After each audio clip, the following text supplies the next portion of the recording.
Poďme si vytvoriť nejakú cenovú ponuku pre nášho klienta. Poďme teda do sekcie ponuky. Pozrime sa, aké ponuky tu máme aktuálne vytvorené. Tak, máme tu vytvorené určité ponuky pre určitých zákazníkov a podobne. Mohol by som si teoreticky nejakú cenovú ponuku skopírovať, pretože väčšinou tie ponuky bývajú veľmi podobné a mohol by som si niečo len upraviť. To znamená, len by som si klikol na toto tlačidlo kopírovať a mám hotovo.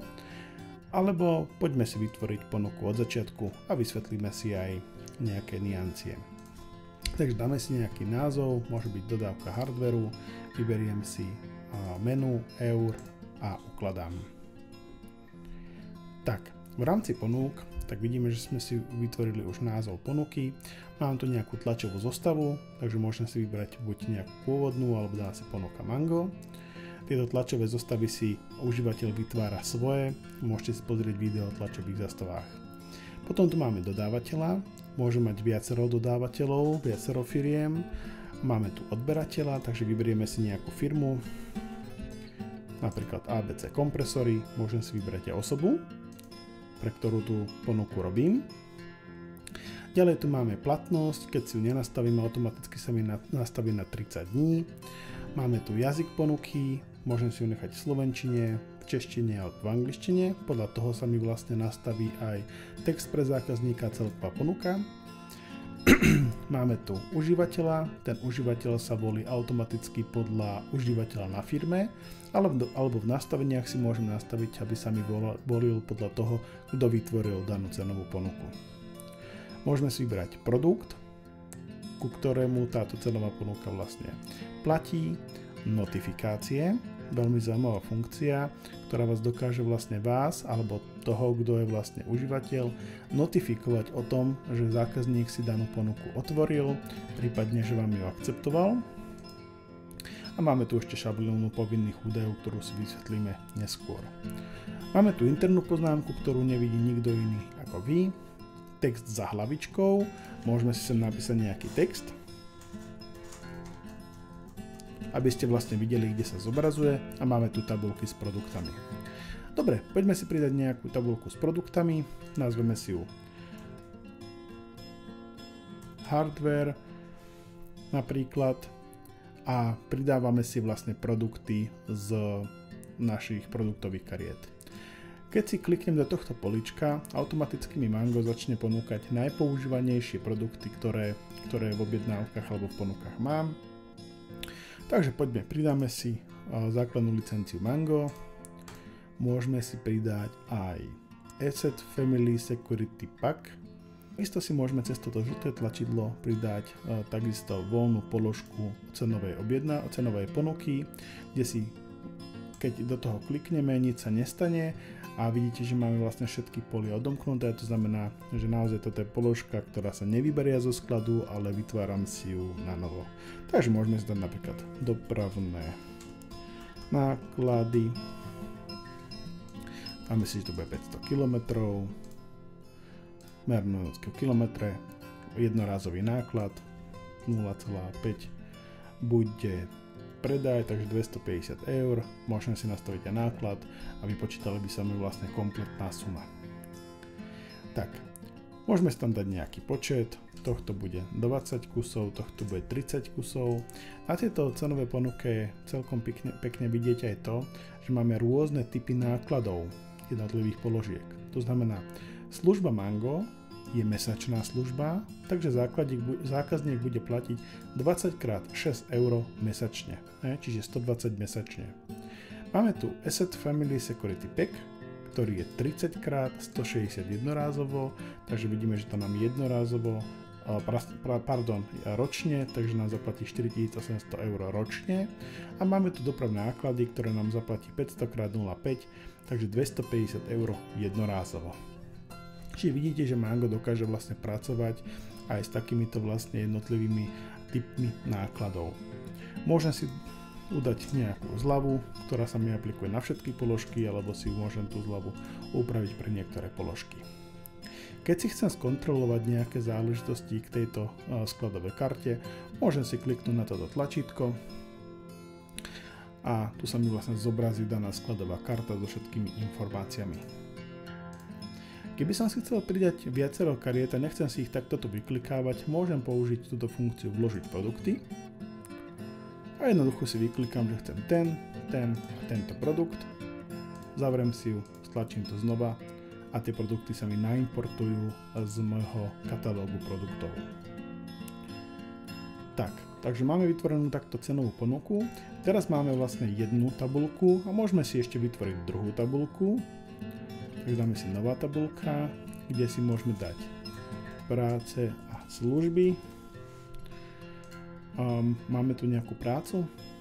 Máme tu údržba počítačov, siete a serverov. 1x 530 € mesačne. Celkom slušná suma, dáme 2x, aby sa nepovedalo. No a máme cenovú ponuku viac menej hotovú. Takže môžeme si to raz vlastne uložiť. Tak, vidíme, že platnosť sa nám nastavilo na 1 mesiac. Môžeme sa na ňu pozrieť. Tak, vidíme cenová ponuka, použila sa tlačová zostava Mango 1, čiže ponuka pre dodávateľ. Máme tu všetky naše produkty, aj s fotkami z produktových kariet. Vidíte, sem sa mi dal ten text za hlavičkou, čiže tu máme hlavičku, tu máme tabuľku a sem sa mi dal ten text. Takže tam by som mohol vložiť nejaký pozdrav pre klienta alebo nejakú špecifikáciu ešte niečoho. Vidíme, že sa mi sem aplikovali zľavy. Máme tu všetky sumáre jednorazových mesačných ročných nákladov. A tu máme druhú tabuľku, ktorú sme si vytvorili, čiže údržba počítačov a serverov. To takto vlastne môže vyzerať cenová ponuka, ktorú by som si mohol tu vlastne teraz vytlačiť. Takýmto spôsobom môžem si nastaviť, či chcem aj grafiku alebo nechcem, veď to poznáte, ako sa s týmto pracuje. Prípadne si môžem teraz zvoliť druhý vizuál, aby sme si ukázali, ako sa nám to vlastne zobrazí. A to teda sa iný vizuál tej cenovej ponuky. Aj vidíme, že má inú petičku, inú hlavičku a trošku aj iné farby. Čiže môžeme si vrátiť ten prvý, ten bol taký menej agresívny. No a máme hotovú vlastne cenovú ponuku. K cenovej ponuke si môžeme pridať ešte aj nejaké súbory. Prípadne tu máme vlastne adresu pre skenovanie dokumentov, ktorú keby sme napríklad poslali klientovi, tak nám na tejto URL adrese môže nahrať súbory, ktoré sa nám nahrajú priamo do tejto cenovej ponuky. To isté máme potom aj v objednávkach. Tak, ešte aby sme mali tú cenovú ponuku krajšiu a naozaj využili to, že je interaktívna a aj onlineová, môžeme si do týchto miest vložiť aj ďalšie obrázky, prípadne videa alebo čokoľvek. Čiže máme tu obrázok, máme tu banku obrázkov, čiže naozaj čokoľvek by som si sem vložil, tak sa vlastne zákazníkovi zobrazí a je to o to vlastne krajšie. Teraz nebudem asi extra vás zdržiavať a poďme si cenovú ponuku odoslať klientovi. Stlačím, že si ju chcem uložiť a odoslať. Vidíte, že sa mi predvolil e-mail, ktorý mám vlastne vytvorený u užívateľa alebo u osoby Anton Malý. Preddefinoval sa mi text aj s takýmto tlačidlom na odoslanie. Môžeme odoslať túto cenovú ponuku. Ešte by som si mohol aj pridať nejakú prílohu. Dávam odoslať. Tak. Cenová ponuka sa mi odoslala. Vidím, že vlastne bola aj kam odoslaná na aký e-mail. No a ten zákazník, keď si cenovú ponuku nájde v maili a klikne si na daný odkaz, tak sa mu zobrazí takáto cenová ponuka. A vidíme, že teda je to online nová ponuka, kde on si vlastne môže zobraziť obrázky toho, čo mu ponúkam. Môže si otvoriť popisky jednotlivých produktov. Ak by v tomto produkte som mal nahraté ďalšie obrázky, videá, prípadne nejaké súbory, všetko by si tu on mohol stiahnuť, pozrieť.